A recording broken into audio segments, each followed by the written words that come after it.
এখন দোয়াকে তো আমরা ফালাই দিছি, ওটা ইয়াতেই নেই, ওই তালিকার মধ্যেই নেই, ও তালিকার মধ্যেই নেই। দোয়া পড়া, দোয়া সহিভাবে পড়া, দোয়ার অর্থ বুঝা, দোয়ার মর্ম বুঝা, নবী সাল্লাল্লাহু আলাইহি ওয়াসাল্লামের দোয়াকে নিজের জীবনের অপরিহার্য অনুষঙ্গ বানানো, এটা সাদামাটা ছোটখাটো কাজ? এটা ছোটখাটো কাজ না তো, এটা অনেক পড়া। আপনি যদি খালি এটাই চিন্তা করেন যে আচ্ছা রাসূলুল্লাহ সাল্লাল্লাহু আলাইহি ওয়াসাল্লামের শেখানো দোয়াগুলোর প্রয়োজনীয় অংশগুলো আমার শেখা লাগবে, পড়বো, সহি শিখবো, অর্থ শিখবো, মর্ম শিখবো, আমি প্রতিদিন করব, এটা হলেই দেখবেন অনেক কাজ বেরিয়ে গেছে। কাজ বলে নাই, কয় কাজ নাই তো কাজ কি?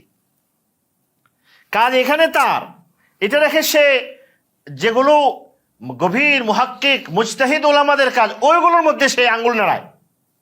বলবে ও ওনারা তো মৌলভী সাহেব মানুষ, ওনারা খালি কোনটা সহি হয়েছে কোনটা সহি হয়েছে না এটাই বুঝেন। এটাই তো দিন ইমানের মিষ্টতা, এটাই তো মজা। আল্লাহর কালামটা, আল্লাহর কথাটা নবীজি কিভাবে শিখাইতেন জানেন? বুখারী শরীফে আছে, আপনারা খুলে দেখবেন 247 নম্বর হাদিস। হযরত বারা ইবনে আযিব রাদিয়াল্লাহু আনহু বলছেন, নবীজি বলছেন, যখন তুমি ইদা আখাযতা মাযজাক, যখন তুমি শুইতে যাইবা, তাওয়াদ্দা উযুআকা লিস-সালাত, তাওয়াদ্দা নামাজের জন্য যেভাবে ওযু করো ওইভাবে ওযু করবা। ঘুমানোর জন্য ওযু করা কি ফরজ? কিন্তু নবী কিভাবে বলছেন? এভাবে ওযু করবা নামাজের মধ্যে। এরপরে তোমার ডান হাতে ডান পাশে কি করো? শো। এরপরে বলো আল্লাহুম্মা ইন্নী আসলামতু ওয়াজহি ইলাইক ওয়া ফাওয়াজতু আমরি ইলাইক ওয়া আলজাতু যহরি ইলাইক রাগবাতান ওয়া রাহবাতান ইলাইক লা মালজা ওয়া লা মানজা মিনকা ইল্লা ইলাইক আমানতু বিকিতাবিকাল্লাযী আনজালতা ওয়া নাবিয়্যিকাল্লাযী আরসালতা। কয়টা শব্দ হইল? 7টা বাক্য। আল্লাহ, আমি আমার নফসটাকে আসলামতু ওয়াজহি ইলাইক, আপনার কাছে সমর্পণ করেছি। ফাওয়াজতু আমরি ইলাইক, আমার পুরা বিষয়টা আপনার হাতে সমর্পণ করেছি। আলজাতু যহরি ইলাইক, আমার পিঠকে আপনার দিকে সমর্পণ করেছি, আপনার আশ্রয় দিয়েছি। রাগবাতান ওয়া রাহবাতান ইলাইক, ভয়ে এবং আগ্রহে আল্লাহর দিকে বান্দা যাবে কি নিয়ে? দুইটা জিনিস, ভয়ও থাকবে আবার শৌকও থাকবে, মজাও থাকবে, এই দুইটা নিয়ে। আমানতু বিকিতাবিকাল্লাযী আনজালতা, আপনি যে কিতাব নাজিল করেছেন তার উপর ঈমান এনেছি। ওয়া নাবিয়্যিকাল্লাযী আরসালতা, আপনি যে নবীকে প্রেরণ করেছেন তার উপরে ঈমান এনেছি। এই দোয়াটা নবী কারীম বলছেন, যদি এটা পড়ে তুমি ঘুমাও, ফাইন মুত্তা ফাআনতা আলাল ফিতরা, যদি মরে যাও তুমি ঈমানদার হয়ে মরছো।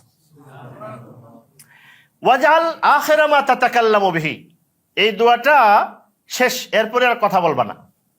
আমার ছোট ছেলে এখন তো 5 বছর বয়স হয়ে গেছে, 6 হয়ে যাচ্ছে, তো ওরে আমি একদিন এটা শোনাইছি যে এই দোয়াটার পরে আর কথা বলা যায় না।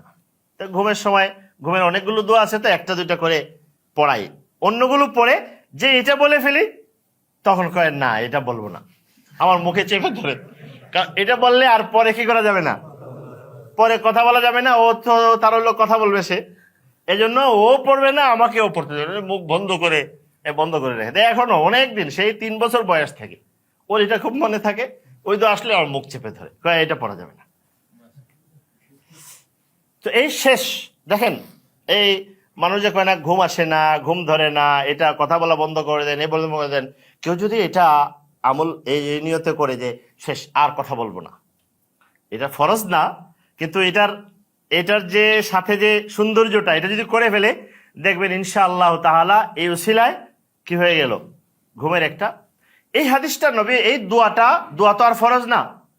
ঘুমের সময় আল্লাহুম্মা বিসমিকা আমুতু ওয়া আহইয়া, এটা পারলেই ভালো, আর এটা না পারলেও তো ফরজ না ঘুমের দোয়া। ওই এটা তো ফরজ না, কেউ ফরজ না, কিন্তু এটা সৌন্দর্য। তো পোশাক যেগুলো পরে আসছেন আপনারা, এগুলো ফরজ। নাভি থেকে নিয়ে হাঁটু পর্যন্ত একটা চাদর জড়ায় বাঁধে এসে পড়তেন, তাই না? এরপরে তো শ্বশুর বাড়িও যাওয়া যায়, নাভিন থেকে হাঁটু পর্যন্ত পোশাক পরে, তাই না? এটা তো ফরজ না, কিন্তু ফরজের চেয়ে কম না। আমরা বলি কি ফরজের চেয়ে কম না, কারণ এই নাভি থেকে হাঁটু পর্যন্ত পোশাক নিয়ে আমি যেতে পারবো, মরে যাবো, তবু শ্বশুর বাড়ি এটা পরে যাওয়া যাবে না। এটা হলো বিষয়। তো এখন এই দোয়া জীবনের সৌন্দর্য, এটা আপনি এটা সহি করে পারছেন না, আপনার একজনে জিজ্ঞেস করছে, বলছে আপনি বলেন ও ওনারা খালি এগুলো নিয়ে আছেন, এগুলোর মধ্যে ইসলাম ঝুলে রয়েছে মনে হয় যেন। ইসলাম তো ইমানের নাম। আমি কত কিছু ভাবি, চিন্তা করি, এটার মধ্যে কি আছে বলেন? এই ধরনের চিন্তা কি সহি চিন্তা?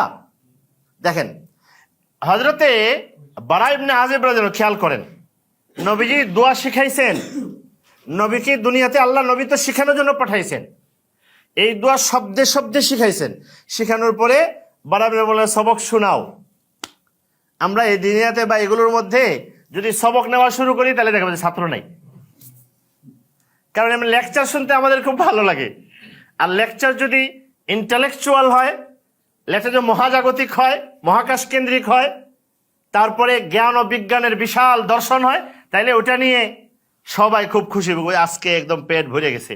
আর যদি একটা দোয়া শিখিয়ে দিয়ে বলে সহি আইনটা উচ্চারণ করবেন, আরেকদিন আসেন, 3 দিন আসেও হয় না, যখন চতুর্থ দিন দেখা যাবে আর নাই। বাস্তব কথা আমি বলতেছি। আমরা অনেক জায়গায় দেখি এটা যখন দেওয়া হয় তো এরপরে লোক কমে যায়। এটা অপরিহার্য শেখা এটা, কারণ এটা দিলে তো এত বেশি মুখরোচক হয় না, এটা এত বলা যায় না, এখানে তো নিজের ইয়াগুলো পরীক্ষাগুলো দিতে হয়। বারা ইবনে আযিব পড়ে শোনাচ্ছেন দোয়াটা। আল্লাহুম্মা বলেন, আল্লাহুম্মা ইন্নী আসলামতু ওয়াজহি ইলাইকা ফাওয়াজতু আমরি ইলাইকা আলজাতু যহরি ইলাইকা রাগবাতান ওয়া রাহবাতান ইলাইকা আমানতু বিকিতাবিকাল্লাযী আনজাল ওয়া নাবিয়্যিকাল্লাযী আরসাল। নাবিয়্যিকা আল্লাযী আরসালতা, এই শব্দটা শোনানোর সময় আরসালতা আর নবী, আরসালতা মানে রসুল প্রেরণ করা, আরসাল ইরসাল, এটা থেকে রসুল, একই ইয়া থেকে বের হয়ে, উৎস থেকে, আরসালা থেকে রসুল। তো উনি বলার সময় নবীজি বলেছেন নাবিয়্যিকাল্লাযী আরসালতা, যে নবীকে আপনি পাঠাইছেন। নবী আর রসুল তো একই কথা। উনি যখন রিপিট করে শোনাচ্ছেন, যখন ও নবীর জায়গায় রসুল বলেছেন, রাসূলিকাল্লাযী আরসালতা, শব্দও মিলে গেল, আর নবী আর রসুল তো একই, বুঝেন নাই? উনি শোনানোর সময় সব সহি ঠিক আছে, নবীকার জায়গায় কি বলেছেন? রাসূলিকাল্লাযী আরসালতা। বাহ্যিকভাবে এটা আরো সুন্দর হয়েছে, জুৎসই হয়েছে। আরসালা এবং রসুল দুইটা একই শব্দ, রাসূলিকাল্লাযী আরসালতা। তো এইটা যখন বললেন, নবী বলেন লা, হয় নাই, ফেল, নাবিয়্যিকাল্লাযী আরসালতা। এটা কোরআন না, এ কথা ঠিক, সূরা ফাতিহা না, এ কথা ঠিক, এটা দোয়া, এ কথা ঠিক, কিন্তু এই দোয়ার শব্দগুলো বাতাস থেকে আসে নাই। এই দোয়ার শব্দগুলো রাসূলুল্লাহ সাল্লাল্লাহু আলাইহি ওয়াসাল্লামের ওহীর ইলম, এটা ওহীর তালিম। ওইভাবে পড়ো। নবীজি ধরছেন না, আমরা ধরলে কয় যে উনি দোয়া একটা হইলো আর না হইলো তাতে কি, উনি তো ওনার অনেক কি আছে। এটা মানে আমি দুঃখের কারণে বলেছি, অভিযোগ না। এটা অভিযোগ বলতে অভিযুক্ত থাকে, মানুষ অভিমান থেকেও কি করে অভিযোগ করে, রাগ থেকেও কি করে, রাগ থেকে অভিযোগ করছি না আমি, অভিযোগ হতে পারে, সেটা হলো দুঃখের সাথে। মাওলানা জাকারিয়া আব্দুল্লাহ সাহেব দামাত বারাকাতুহু, আমাদের উস্তাজ, ওনার মার্কাজুদ দাওয়া প্রকাশনী থেকে একটা বই বের হয়েছে, দেখবেন দরসে দোয়া, কেউ দেখেছেন কিনা? দরসে, বাংলায় দরসে দোয়া, এরপর আরেকটু অংশ আছে। ওর শুরুতে মাওলানা আবুল হাসান আলী নদভী রহমতুল্লাহ আলাইহির একটা দোয়া সংশ্লিষ্ট একটা কিতাবের বাংলা অনুবাদ উনি উল্লেখ করেছেন, এখানে দিয়ে দিয়েছেন, যুক্ত করে দিয়েছেন। সেখানে নদভী রহমতুল্লাহ দেখাইছেন নবীজির সাল্লাল্লাহু আলাইহি ওয়াসাল্লামের শেখানো দোয়াগুলো এটা স্বতন্ত্র একটা ইবাদত না, ইবাদত না, স্বতন্ত্র নবীজির একটা মুজিজা। নবীজির অনেক মুজিজা আছে না, দোয়াগুলো রাসূলুল্লাহ সাল্লাল্লাহু আলাইহি ওয়াসাল্লামের স্বতন্ত্র একটা কি মুজিজা। মুজিজা শব্দ বললে অনেকে বুঝতে কঠিন বোঝে, আমি বলি নবীর নবুয়তের প্রমাণ। মুজিজার অর্থ কি? নবীর নবুয়তের প্রমাণ। দোয়াগুলো নবীজি সাল্লাল্লাহু আলাইহি ওয়াসাল্লামের শেখানো দোয়াগুলো নবীর নবুয়তের প্রমাণ, স্বতন্ত্র প্রমাণ। এটাকে আমি অবহেলা করি কিভাবে? এখন আমার একাডেমিক সাধারণ জ্ঞান, ইসলাম সম্পর্কে সাধারণ জ্ঞান তালিকায় দোয়া থাকবে দূরের কথা, কোরআন মাজিদ তো নাই, সহিহ তেলাওয়াত শিখাই তো নাই। তেলাওয়াত শিখা না থাকলে আমার কাজ থাকবে কই?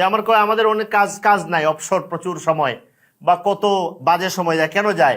মুমিনের জীবনে একটা বড় অংশ তেলাওয়াতের সাথে সম্পৃক্ত। সাহাবায়ে কেরামের দিকে যান, আর আর একটা হলো জিকির ও দোয়া। মুমিনের জীবনের একটা বড় অংশ জিকির ও দোয়ার সাথে।